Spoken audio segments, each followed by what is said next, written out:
మీ business ఏదైనా మీ ఊర్లో promotion చేయాలంటే అది సుమన్ టీవీతోనే సాధ్యం. ఇప్పుడే సంప్రదించండి.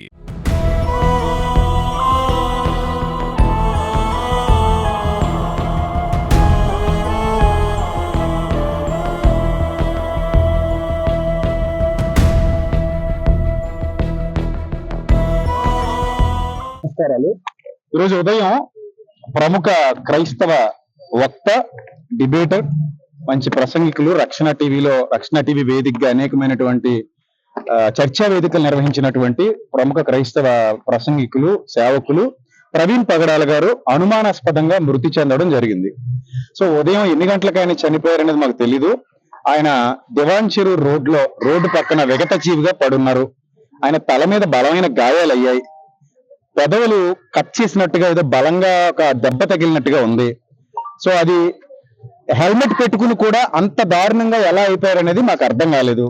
రెండోది, ఆయన బైక్ స్పీడ్ గా నడిపే వ్యక్తి కూడా కాదు. చాలా శాంతంగా సాత్వికంగా ఉండేటువంటి వ్యక్తి. సో అలాంటి వ్యక్తి అలాంటి భయంకరమైన పరిస్థితుల్లో మృతి చెందడం అనేది సమాజాన్ని చాలా దిగ్భ్రాంతికి గురి చేసింది.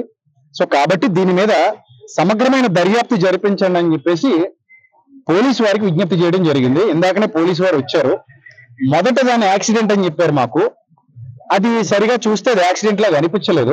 సో అందుకే మేము యాక్సిడెంట్ అని ఎఫ్ఐఆర్ ఫైల్ చేయొద్దని కోరా. దాని అనుమానాస్పద మృతిగానే ఎఫ్ఐఆర్ ఫైల్ చేయమని అడిగాం. సార్ అలాగే ఫైల్ చేస్తామని చెప్పారు. ఎస్పీ గారి దగ్గర నుంచి సిఐ గారు అందరూ మాట్లాడారు.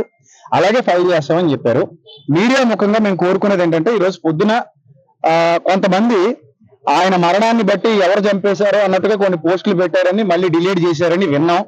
దయచేసి ప్రభుత్వాలు మీడియా ద్వారా స్పందించి ఈ మృతి వెనక ఉన్న చీకటి కోణాలు ఏమైనా ఉంటే వాటిని సమగ్ర దర్యాప్తు చేసి బయటికి తీసుకురావాలని చెప్పేసి మేము కోరుతున్నాం. ఎంతమంది నోరు పారేసుకుంటున్నారో నిన్న కూడా ఎస్పీ గారికి కంప్లైంట్ చేయడం జరిగింది కొంతమంది వ్యక్తుల గురించి. సో ఎవరు ప్రోద్బలమైనా దీని వెనక ఉందా, నిజంగానే యాక్సిడెంట్ జరిగిందా, ఒకవేళ యాక్సిడెంట్ జరిగితే అక్కడ ఏ ఆనవాళ్లు లేకుండా ఎందుకు ఉన్నాయి, బైక్ ఆయన మీద ఎందుకు పడిపోయింది, అది జారిపోయినట్టుగా ఎందుకు అక్కడ ఏ విధమైన మార్క్స్, టైర్ మార్క్స్ కానీ ఎందుకు లేవు, ఇవన్నీ మేము వ్యక్తం చేస్తున్నటువంటి అనుమానాలు. సో కాబట్టి మా అనుమానాలన్నిటినీ పరిశీలించి దర్యాప్తు జరిపించి మాకు న్యాయం చేయాలని కోరుతున్నాం. అలాగే అక్కడ ఉన్న సీసీటీవీలన్నిటినీ కూడా పరీక్షించి మాకు న్యాయం చేస్తామని చెప్పి పోలీసు వారు చెప్పడం జరిగింది. ఆ సీసీటీవీ ఫుటేజ్ కూడా మాకు ఇస్తామని చెప్పడం జరిగింది.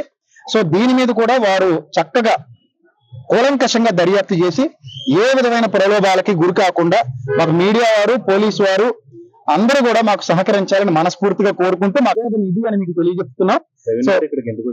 అది ఇంతవరకు మాకు తెలియదు.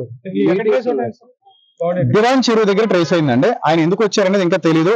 వాళ్ళ ఫ్యామిలీ వస్తున్నారు హైదరాబాద్ నుంచి. వాళ్ళు వచ్చిన తర్వాత చెప్తారు. వాళ్ళ కోఆర్డినేటర్ కానీ ఇక్కడ ఉన్నారు రాజమండ్రిలో. ఆయన చెప్పడం ఏంటంటే, నిన్న సాయంత్రం నుంచి ఫోన్ చేస్తున్నాడట ఆయనకి.